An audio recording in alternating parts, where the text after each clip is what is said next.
Welcome all to Learning You, an SNHU Support Podcast. I'm your host, academic coach Kayleigh Guzel, and this is a show for learners. Now more than ever, people are learning online, and Southern New Hampshire University is leading the way. We empower all learners, working adults, military families, refugees, and everyone in between, because we believe knowledge is power and access to education can change the world. Academic Support is a dedicated team employed by SNHU, and we help students succeed. We've got our finger on the pulse of this institution because we talk to learners like you every day. More than basic proofreading or math help, our peer tutors and academic coaches listen to students' unique needs and help them with transferable life skills, in addition to their schoolwork. We build resources that help students teach themselves. And now we have this show, dedicated to what our learners are going through. Anxious about math? Terrified of writing? Struggling with time management or the work-life school balance? We're here to help you through. Today's topic is critical thinking and problem solving for students. Critical thinking is a major buzz phrase these days, but what does it mean? I have a special guest here today to help define it and make it work for you. To unpack this point by point, please welcome today's guest, peer tutor Sammy Fraser. Greetings, Sammy. Thanks so much for joining me. Hello, thank you so much for having me. I'm super excited. She's always super excited, and I'm super excited because she's super excited. It's infectious. Okay, so would you want to tell your listeners a little bit about yourself? How long have you been with academic support and the kinds of areas you support, your concentrations? Yeah, definitely. So I've been with the SNHU academic support team, I want to say for about 6 months now, half a year. Yeah, so my areas of concentration focus on the business side of things. So things like economics, accounting, finance, all that fun business stuff. Very fun. You're definitely our first business person to have on the podcast so far, so we really appreciate your expertise for today's topic. Oh, well, thank you. Because maybe we can dip our toes into the business lens part of critical thinking and problem solving as well as the academic one. So speaking of business things,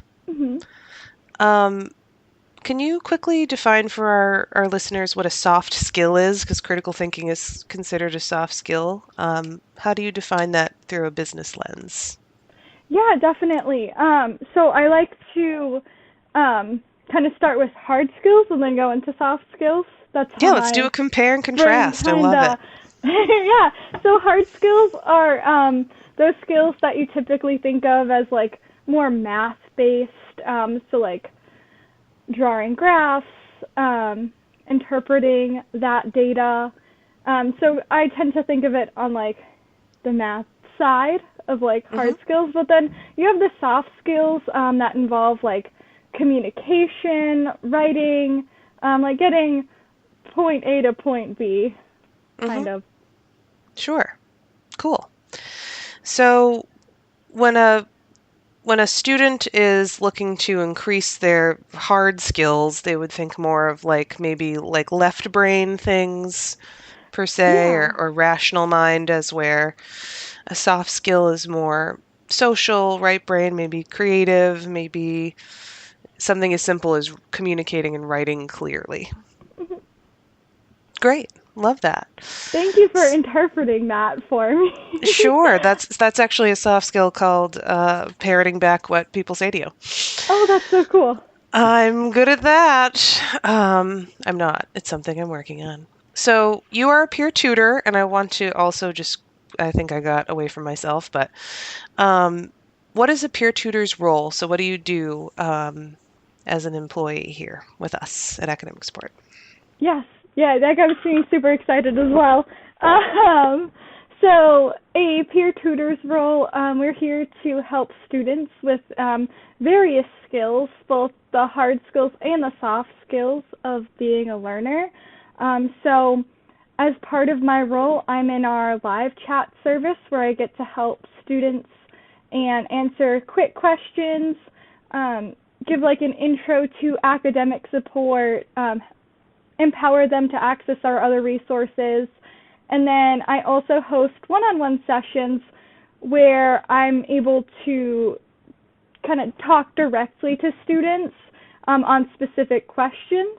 That's actually going to be our featured service for this episode. So we'll talk a little bit more about what a one-on session is like when we get to. It's kind of like my little canned advertisement that I like to do. Focus on a service that we have. And listeners, if you're interested in our other academic support services, I'll be linking a chart with what each service has in our show notes today.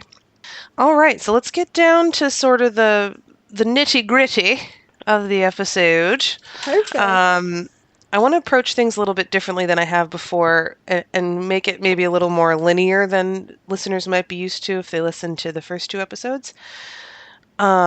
My first two episodes featured all writing coaches, so it was a lot more ethereal and right-brained and loosey-goose.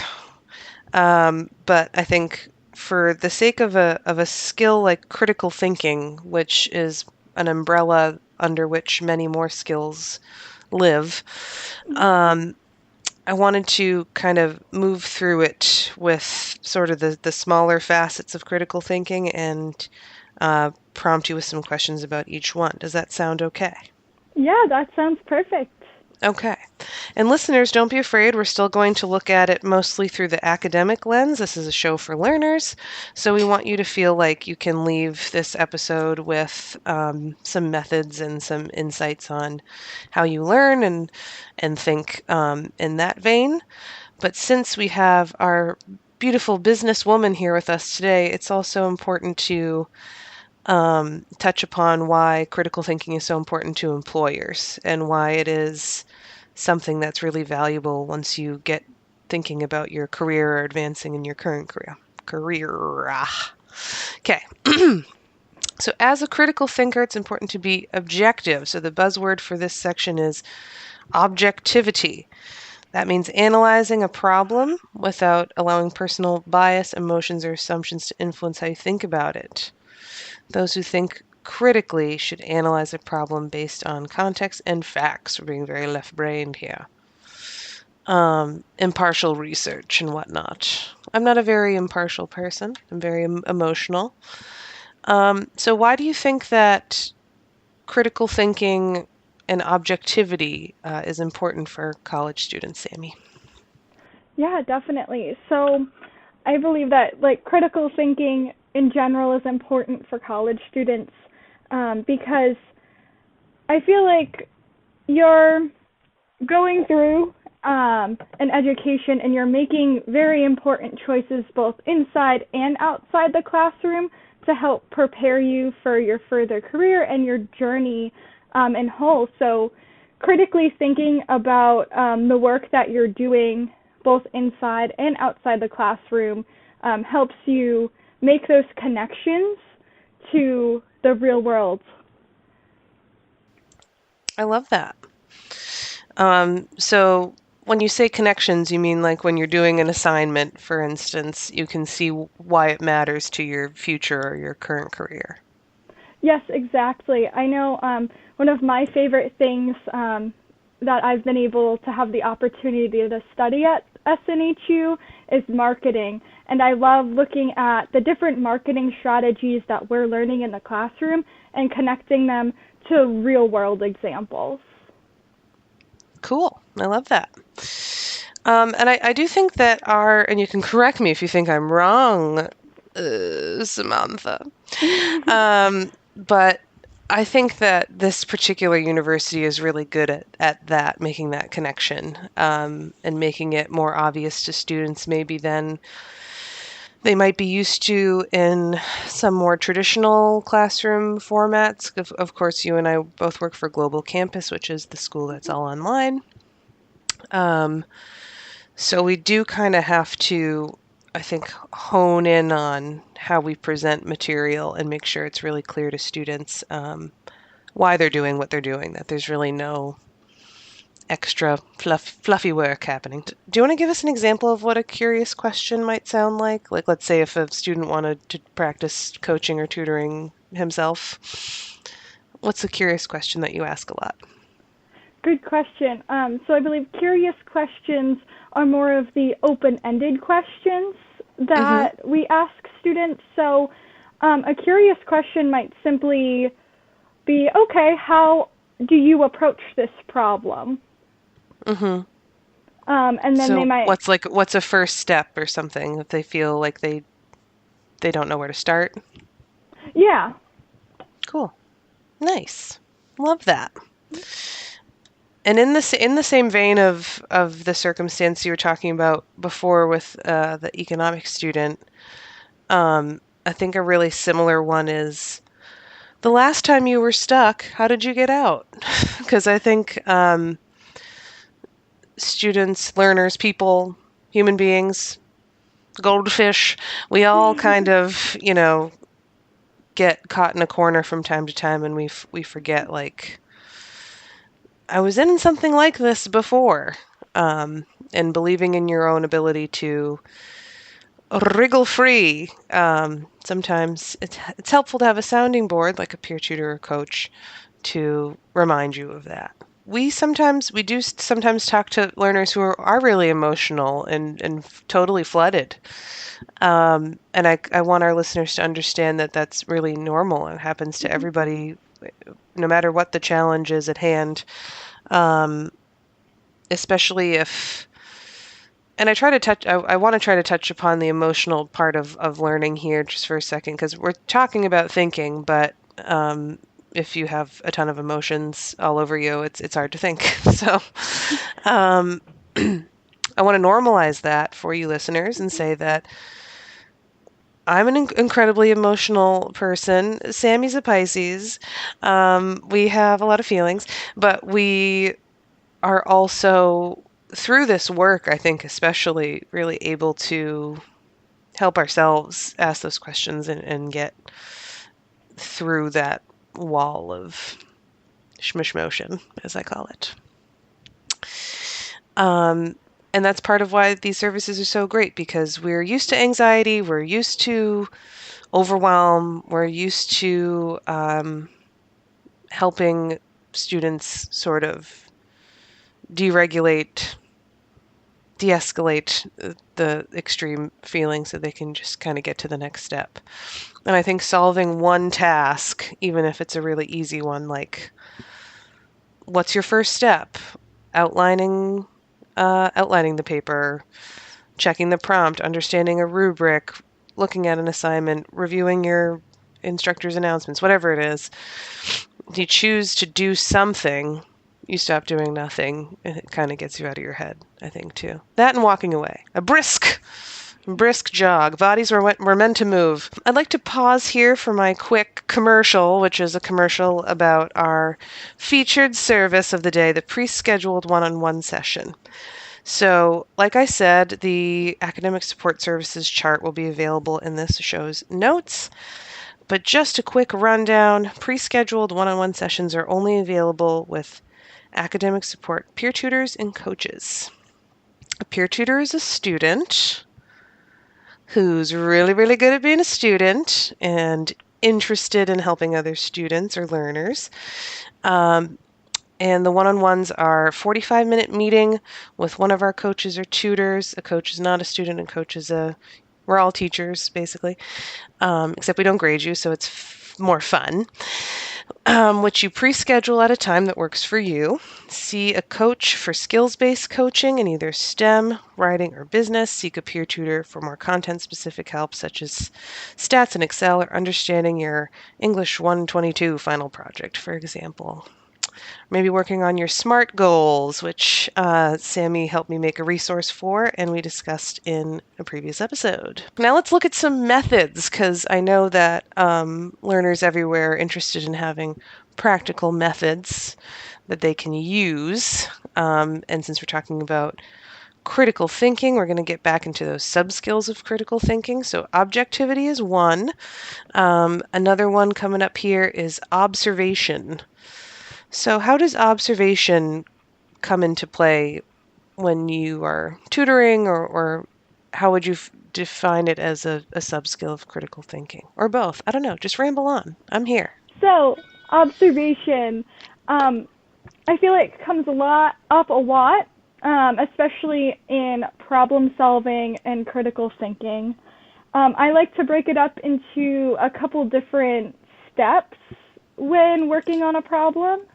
So, for example, I'll start first by asking myself, or, my learner that I have with me, okay, let's try to figure out what is the problem asking, because looking at what that problem is asking sometimes helps narrow it down. So that way, instead of looking at all the different possibilities and equations that there are in the world, you're narrowing down your focus to just, what is the question asking?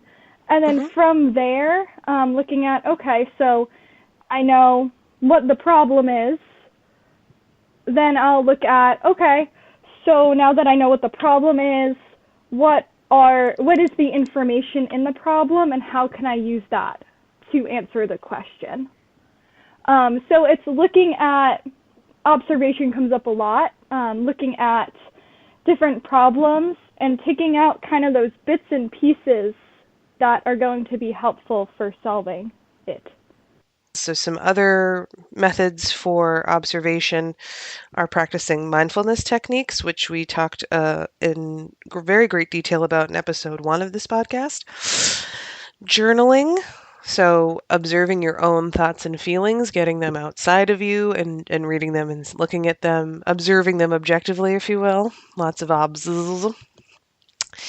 And actively listening during and outside of work or schooling academic situations to thoroughly examine what you're hearing or seeing. And we'll talk a little bit more about how inference comes into that later on. What of analysis? So how do you define analysis in a digestible way? Because that's kind of like a big, scary word. I can give you a couple of examples of the way that I think about it, because I'm interested to see if everyone thinks about it the way I do, which is probably not true. So when I'm defining analysis for a learner, there are a lot of different words that mean analysis in an assignment prompt, for example. And some of the ways that we analyze are by categorizing things. So let's say I want to analyze 3 different kinds of movie, and I have to choose categories of movies and analyze them by category. I can analyze things by comparing 2 things. So I want to buy a car. I'm choosing between 2 different cars. I would analyze each part or each facet of those 2 things. Another form of analysis is literary analysis. So I talk about that one a lot as a writing coach. Breaking down a written work by its parts to redefine what the meaning in it is. So if I'm talking about, say, the poem The Snowman by Wallace Stevens, family favorite. I always come up with that one, by the way, because I made an analysis video about it, and it's the first poem I ever learned how to recite without a piece of paper in college 10 years ago.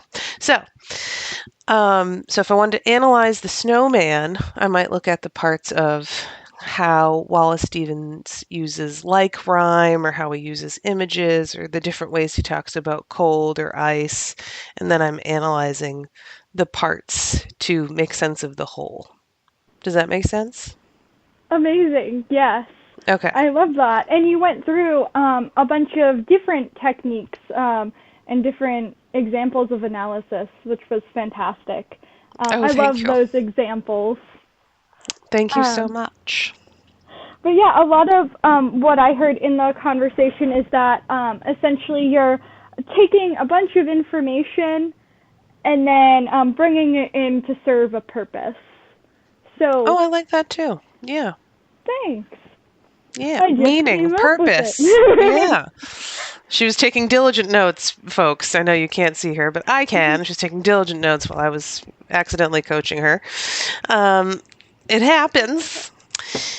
Yeah, so speaking of analysis, one way that makes sense for me when analyzing information is I tend to write things down because it helps me process the information. So essentially note taking. So that can be another way of analysis is writing things down and then looking at all the parts and having it focus on a point. Sure. And the way that you write doesn't have to be linear, my sweet listeners. So if you don't like to write in the form of a list, or like one of my students who has carpal tunnel, he doesn't like to write by hand at all. It hurts him. So he'll take voice notes on his phone and look back at them that way. If you, a former writing coach of ours, Beth she was an artist, so she used to doodle during meetings and everything was visual to her. So there are tons of ways to lay out information so that you can analyze it. I think that's what we're talking about, methods of keeping track of what you do want to analyze. And to think critically, in order to think critically, you do have to have that information that you want to analyze, whether it's a writing assignment prompt or an argument with your spouse. I love analyzing those. Or now I'm all off track because I mentioned him. No. Or you want to analyze your schedule and answer the question, why am I so gosh darn tired all the time? So analyze the situation.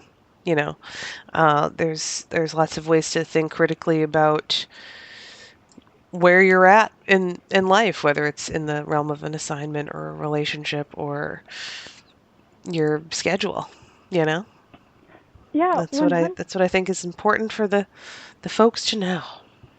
Yeah, 100%. And also further expanding on bringing it into the workplace, a lot of the times you can bring in industry standards into your analysis and looking at what other companies are doing and also bringing that in as an example to help prove something that you are talking about, either in a paper or thinking critically. Cool. Can you go a little deeper into that? What's an industry and standards you might compare across two companies? Yeah, definitely. So I like to think a lot about event planning. That's something that I was very involved with as an undergrad student. And in event planning, there are different methods you can go about planning an event, and part of it is finding what works best for you and what works best for your team. So, for example, one school might use one method, say they have a chart, and then they plan based on that chart. For example, they might start with a location and then go into timing. But another school might start, say, with the time of the day and then go into what would best fit for that location. So it's about looking at, I guess, a bunch of different information and narrowing it down to what works best for you and your particular clientele. So we have two things left. One is communication, one is problem solving. Sometimes communication starts problems. A former example of mine was analyzing an argument with your spouse. So good communication, that is the soft skill, I think, that anybody who's ever looked for a job might see. Someone is a team player, a good communicator. They have excellent verbal and written communication skills or what have you. So what are some ways of communicating that help you in challenging situations, either in life or in your work? Yeah, good question. So I feel also that's my go-to. Good question, A+. But I feel really encouraged by you. It's like you're a peer tutor. Well, imagine that. Yes. So, some ways of communicating is I like to make people feel heard. Like if someone comes to me with a concern, I want them to know that I am taking what they say seriously and I am 100% invested in this conversation that I am having with them. So I will use some like specific terms like, I hear you're saying XYZ and kind of paraphrase in my own words, so that way they know that I am listening and taking in that information before making a suggestion or moving on from the topic. Great. I don't remember if we were recording yet or not, but we talked about parroting back what people say as a good communication skill, showing that you're listening. So just to push this envelope a little bit. Yeah. Can you think of a challenging situation where your good communication skills helped to make the situation less challenging? So this is something I learned in school. I guess one of the soft skills that it wasn't inherently taught in class, but it's just something you learn, I guess, from being a learner and being in a bunch of different classes is about group meetings. So sometimes when you're in a group meeting and you're working together as a group, you want to make sure everyone's on the same page, especially after you leave a meeting, because there are times where, you could go to a meeting and then feel like, oh my gosh, I don't remember anything we talked about in this. That's why I write notes. That's why we're recording today. Yes. Yeah. But in the workplace, actually, I'm backing up a little bit because I skipped ahead in my own story. Okay, that's fine. I do that all the time. So I learned from working on so many group projects that after you go into a meeting, that it's a good idea to jot some things down and send an email afterwards. So that way it's kind of a summary so everyone knows what parts they're working on / what went over. And so in another workplace that I've been a part of, I was chatting with my boss and wanted to make sure that the information from our meeting was like we were both on the same page leaving the meeting. So I just sent an email kind of summarizing what we talked about, and then so that way we could both refer to it later on. So it's there in paper / email. Yeah, I love that. Virtual paper. Virtual paper, yes. We love that here at Global Campus, virtual paper. And so the summing up, I think it's very similar to summarizing what someone said to you.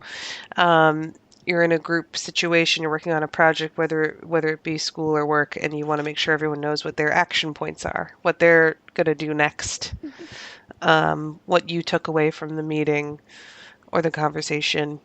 That's all great stuff. Good example. Thanks. Because we all have that one guy in the group that doesn't do anything. So if you say, all right, Jimmy, that's my dad's name. All right, Jimmy, you're going to do XYZ because you said you would. Now it's on email, so it's real. And I always like to leave the little, at the end, like, oh, please let me know if there's anything else that could be added or that we talked about. So that way it opens up for more communication. Say if something was wrong earlier in the email, hopefully everything was right. But just in case, to just keep that conversation going to make sure that we're all working towards the same goal. I love that. That's beautiful. Communication, people. Try it. Yeah. Okay. And finally, at long last, we have problem solving. So problem solving at work, problem solving at school. And I have a little definition here. This is actually from Indeed, an article on Indeed.com, which is obviously going to be through the career lens. But this recommends having an understanding of industry-specific information, which sounds like something you said before. To problem solve, it can be helpful to use observation of how others around you solve problems. Interesting. Have you ever asked the curious question? I'm asking a question within a question. It's a meta question. It's a meta inquiry. Big words. Have you ever asked the curious question, how would someone you admire solve this problem? So I have not, but I would love to now actually ask that question. Or like think about it for yourself. Yeah. Mhm. Now I'm gonna like lose myself in deep thought here at the end, but that's one that we used to have a math coach named Erin, and she liked to ask that one. She's like, I know you're overwhelmed, but like, how would someone that you love and admire move forward from a situation like this? Which is like, I think going a little deep. Maybe it's more of something you ask with a student you have a relationship with, but not a newbie. Might be too much too soon. But I like that idea. Is there a time where you solved a problem by observing others?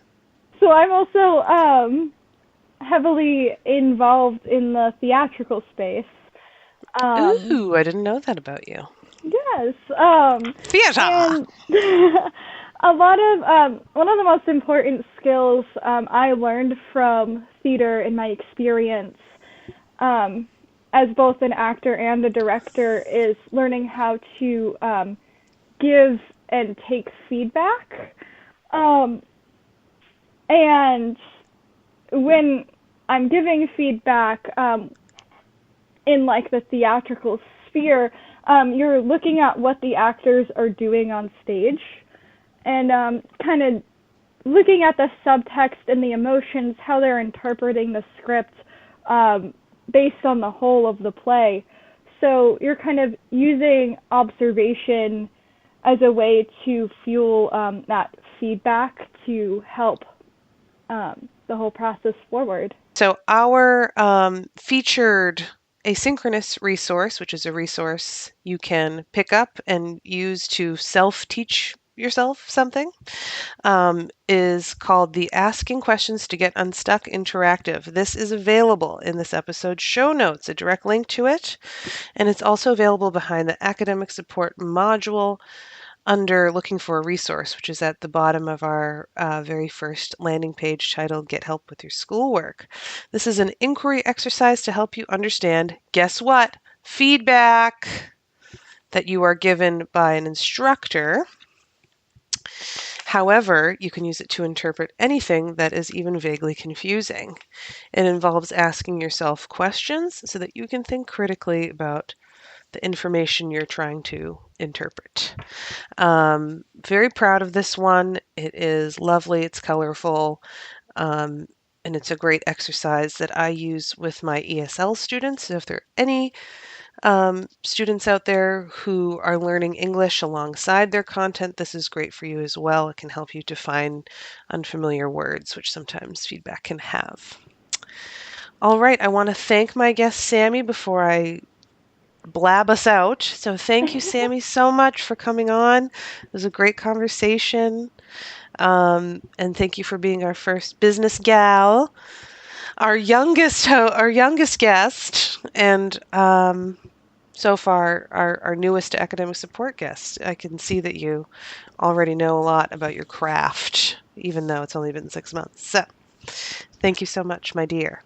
Oh, thank you. It's always lovely chatting with you. Critical thinking is not one thing, but there are many skills under the critical thinking umbrella. To think critically means to be objective, to be observant, to solve problems, to communicate well, etc.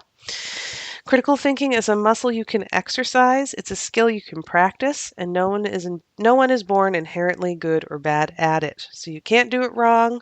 You can't be late to the critical thinking party. You can do this too. Critical thinking is essential for schoolwork and your personal life. And our featured resource, one-on-one sessions, can help you practice these soft skills. So try them if you are already joining us here at SNHU. That's it for today. I'd like to close this episode with an excerpt from the Academic Support's mission. We empower each learner to follow their unique curiosity. So get curious and explore Academic Support's offerings. Existing students can find Academic Support right under modules in your courses. If you're not learning with SNHU yet, think about it. You'll have the best support system in higher ed behind you. Visit snhu.edu to learn more. This has been Learning You with Coach Kayleigh Guzel, and from all of us at Academic Support, thank you for tuning in. We hope to work with you soon.